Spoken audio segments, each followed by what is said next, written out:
Steffi, thank you so much, and wonderful to be here with Bob. But before we start, I just wanted to congratulate Steffi and ask you all to give a very big applause to the great Steffi Czerny.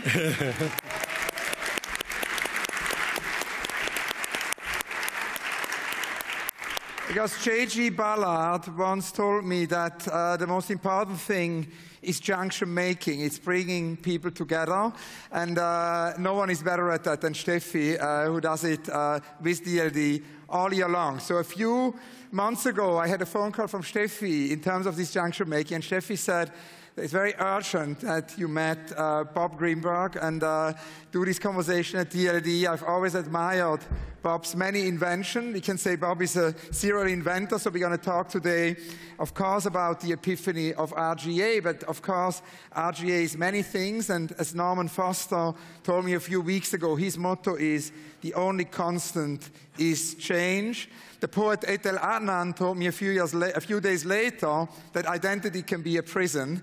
And actually, Bob has made this amazing invention of change, always change. And we will talk about this change of every 9 years, about the different chapters. So please give a very, very warm welcome to the amazing Bob Greenberg. Thank you. Thank you. And Bob, I wanted to ask you about this 9-year idea. First of all, also how it came about. What gave you the idea of this radical change every 9 years, and why 9 years? I think I wasn't aware that I was changing every 9 years. My wife, Korvova, she loves numerology and practices it, and she realized that I was changing every 9 years. I think the reason, whether it would be 8 or 9 years really, is the impact of technology on everything that we were interested in, created these cycles that we dove right into. And maybe we can begin with the first chapter, and that has a lot, of course, also to do with the film world. And actually, the first time I heard about your work was, I grew up in Switzerland, and befriended the Swiss artist Fischli Weiss. That was my introduction to the art world. And they told me about Rga Giger, the amazing designer of Alien. And so I made a studio visit. I was like 17, 18 years old. I went to the Zurich suburb and met Rga Giger. And he told me about your work and these amazing film titles you made and all the work you did for Alien. So could you tell us a little bit about this work for film and how the computer entered in that? My brother and I were my brother Richard, so our Greenberg associates stood for Richard and Robert, actually. And we both were very interested in taking great print design and putting it into motion. So people like Charles Eames and Pablo Ferro and the really amazing Saul Bass were big influences for us. And it led us into doing, with Steve Frankfurt, an opening title for Superman. And then our business took off in Hollywood. From that point on, I spent 20 years every other week in Hollywood up until 2003. So we invented computer-assisted filmmaking by adding a computer to very traditional animation equipment, aerial image projectors, optical printers, and all that. And we're able to take film titles to a different place. And then something happened in '86, because you entered the next chapter, the integrated digital studio. Can you tell us about the '86 Epiphany? Well, commercials were something that we worked on, and we added special effects into the commercial business, which led to doing special effects for feature films.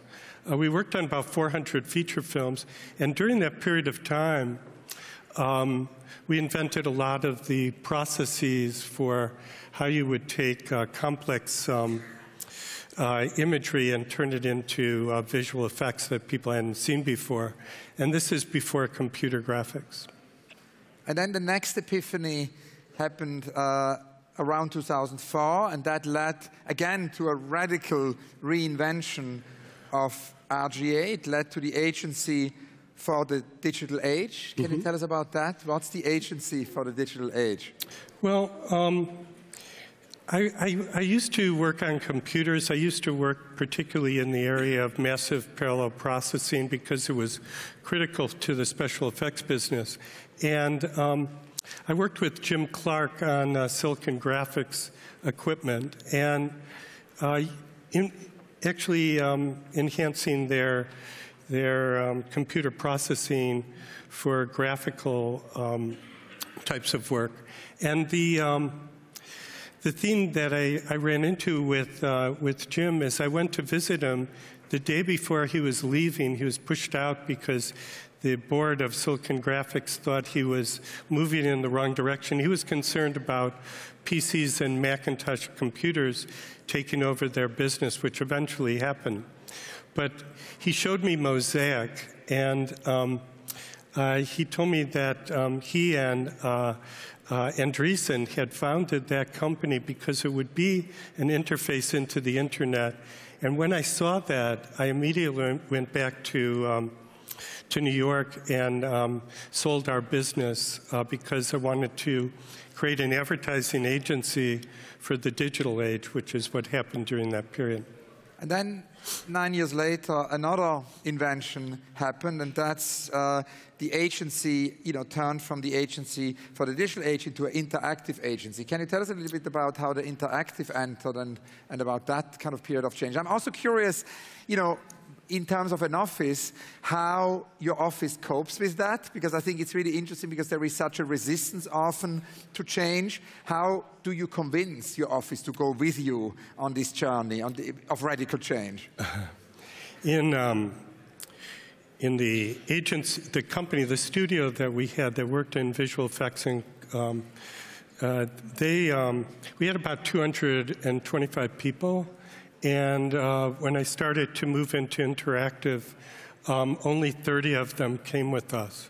So I think when people talk about making a change, they often don't, they're not interested in the risk, and they're not interested, a lot of the people that were working on VistaVision 65 millimeter imagery for some of the biggest movies in Hollywood just weren't interested in going into the interactive business in '95, where you couldn't even move a still image.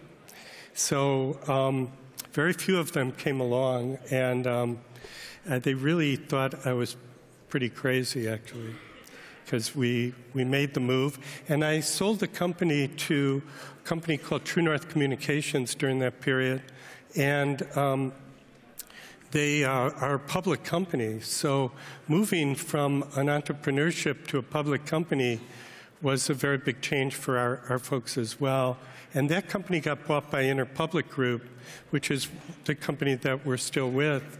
And they're a multi-billion-dollar holding company for advertising agencies and media companies. And the journey continued, and there was yet another invention.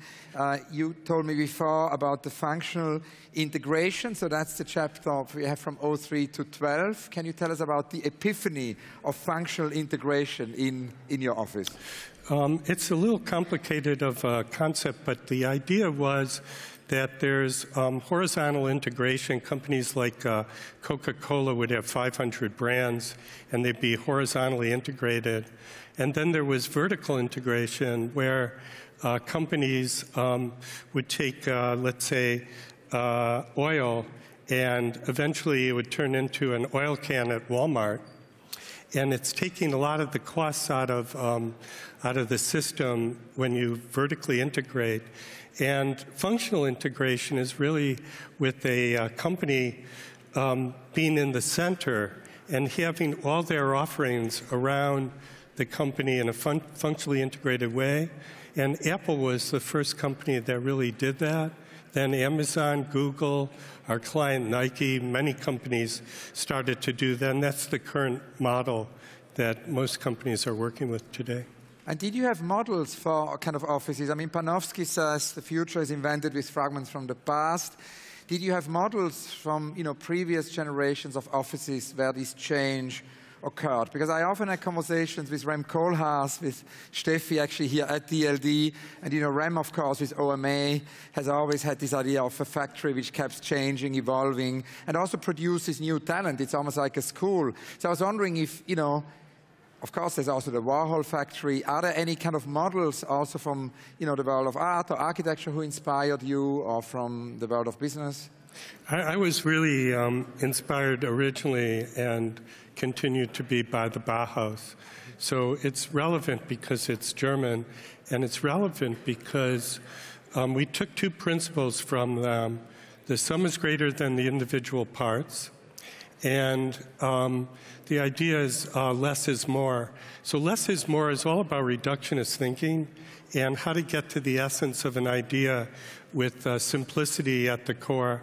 And then the sum is the part of the whole integrated effort that we've always been part of.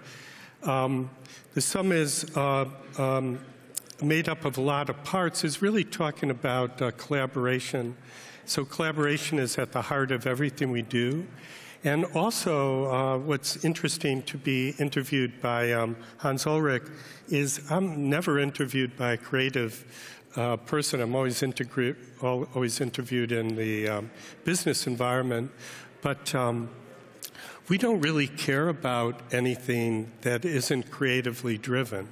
So that's at the heart of everything that we do. And we take people out of universities and we train them in ways to be creative. And of course, you know, talking about the Bauhaus, it's also the integration of all art forms, of art, of architecture, design. It's interesting to do that now in Germany in 2019, because it's the centenary of the Bauhaus. There are going to be so many exhibitions, and you're actually going to visit the Bauhaus after Munich, which is exciting.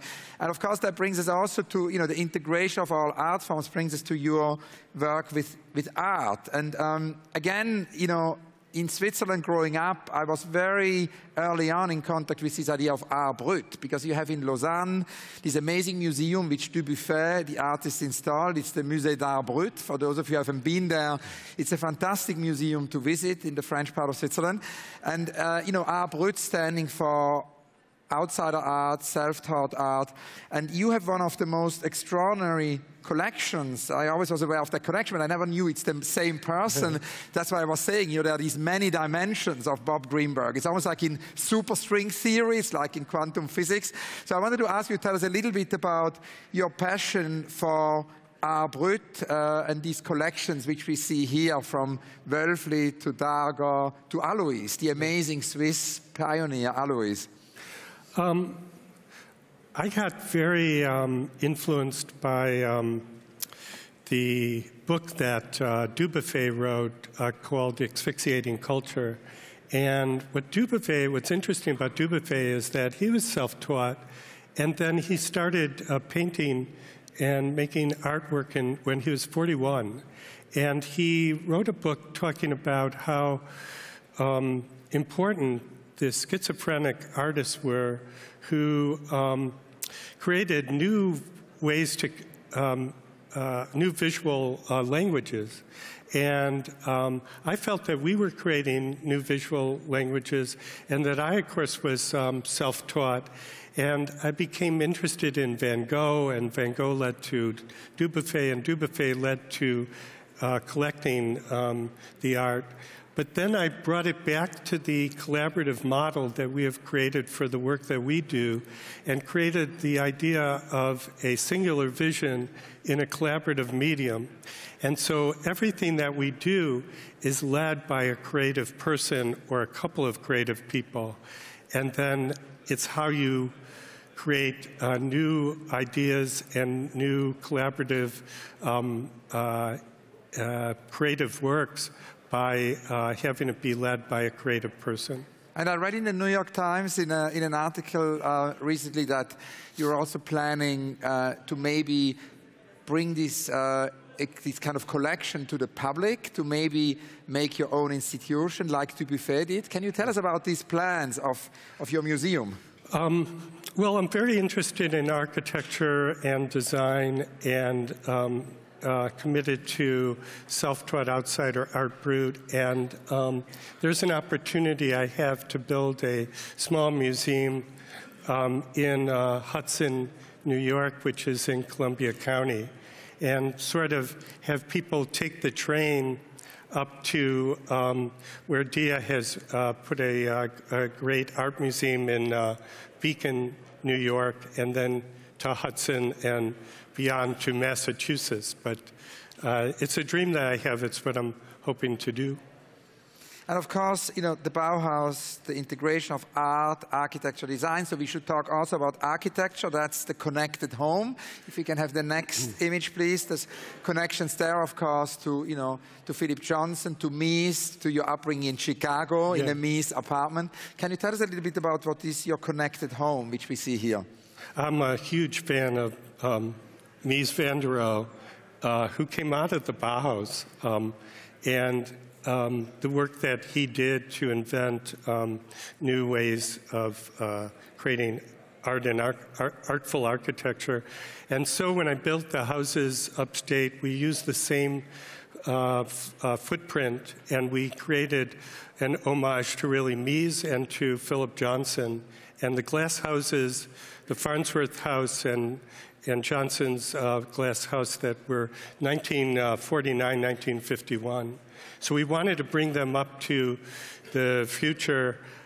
We've added in all the computer controls so that when my wife and I are leaving these houses, we hit one button and everything closes up in a really interesting way. And then, of course, the connected, you know, home brings us also back to the office, the connected office. Can you tell us a little bit about the Rga Connected Office and how this is defined? Yes. We worked with Sir Norman Foster and with a lot of other collaborative people to build one of the most connected offices in New York. We have 230,000 square feet, and it's completely connected so that you don't see the connection, but everybody is connected so that they can do their very best work, is the idea, using the internet, mobile, and social media. And it's, of course, perfect that the architect whose motto is the only constant is change would, you know, design your office. Now, we talked about, you know, influences, about inspirations. You mentioned Saul Bass. You know, we talked about the Bauhaus. There's another very interesting German influence, the legendary Dieter Rams. And I think it's very important to talk about legends. We have also Alexander Kluge here in the room. Absolutely. So a big applause. And Alexander Kluge. Michael? And yeah, so I wanted to ask you a little bit about Dieter Rams and what, you know, inspires you from his work. When I was growing up in Chicago, for no particular reason, I started collecting Dieter's work that he did at Braun. And I recently introduced Dieter's work at the Museum of Modern Art, where Steffi was as well, when the person who also did a film on Rga's Connected Office did a film called Rams, which has just been released. And it really shows what an influence he's been in terms of product design. And what I tried to do in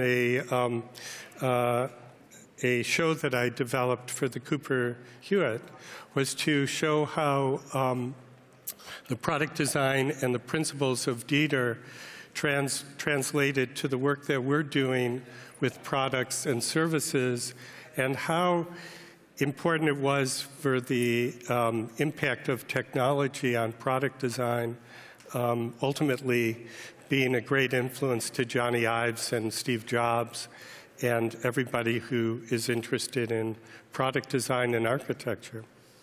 Now, there's yet another dimension we haven't spoken about in your work, and that's actually your work as a curator. And that's obviously, for me, as a curator of great interest. I always believe that in terms of curating, it's very interesting that, you know, there can be unexpected approaches to curating from actually practitioners who are not professionally, you know, curating. And the Cooper Hewitt has this series which exactly does that. It invites unexpected curatorship into the museum in New York City. And you did this amazing exhibition connected by design, Bob Greenberg Selects. Can you tell us a little bit about that show? And I'm particularly also interested in the app you did for it. The app that we created, you'd be able to go through the exhibit without any signage and not have an audio tour by just myself, but have an audio tour by people like Michael Beirut or Paula Antonelli, who runs design at the Museum of Modern Art and Architecture. And the actual app does image recognition, and it also uses a company that we developed called Listener, which has the silent interface with video. So it launches a video, and you can go through the exhibit and learn about it in a new and different way, which eventually will be the way that you go through exhibits. You don't have to go through just one single curator. It could be your friend curating it. It could be a very interesting celebrity, or it could be just a really great curator like Hans Ulrich. Last question. We have a minute, so I have two last questions. Actually, you know, we talked about so many dimensions of your work, and we have to, of course, bring it to the present, or as we discussed the other day with Douglas Coble and Schumann Bazar, to the extreme present, because in the context here of optimism and courage. I wanted to ask you about the work right now, in a way, the transformation at speed, also the RGA operating system, what you're working on at the moment. The RGA operating system is a new way to work, where all the tools and video conferencing are tied together. So all of our offices throughout the world work as one office, one P&L, and you know, you can save time. You can tie into currency differentiation, load balancing, curation, talent integration, et cetera. And I think it's the future of business, because there should be no reason why everybody doesn't work that way. There's no downside to it. Very last question, the only recurrent question in all my interviews, because, you know, we know a lot about the architects' unrealized projects, because they publish them all the time. But we know very little about other practitioners' unrealized projects. And I was very curious, now that we spoke about so many things you built, you realized in your life, what are your unrealized projects? What are your dreams? I think the future, the next big thing will be robotics. So we have all the parts and pieces to really do great things with AI, VR, AR, et cetera, machine learning, and tying it into robotics. So I'm very excited about that, and very excited about how Japan will integrate into the future of robotics. Wonderful. Bob, thank you so much. Many thanks. Thank you Thanks very a lot. much.